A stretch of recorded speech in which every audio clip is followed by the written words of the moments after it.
నోచిన తల్లిదండ్రికిదనో భవుడొక్కడే చాలు.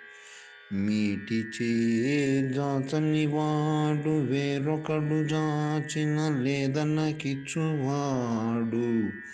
నోరాచి నిజంబు కాని పలుకాడని వాడు.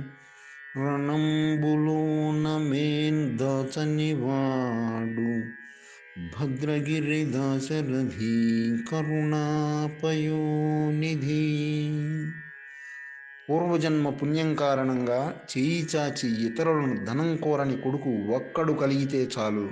ఇతరులు సహాయం చేయ కోరితే లేదనకుండా దానం చేసేవాడు ఒక్కడు చాలు. నోరు తెరిచి నిజం మాత్రమే పలికేవాడు ఒక్కడే చాలు. యుద్ధంలో వెన్నుచూపని ధైర్యవంతుడు ఒక్కడు చాలు. అటువంటి కొడుకు మాత్రమే కొడుకు గాని ఇతరులనైన వారు ఎంతమంది ఉన్నప్పటికీ ప్రయోజనం లేదు. జై శ్రీరామ్.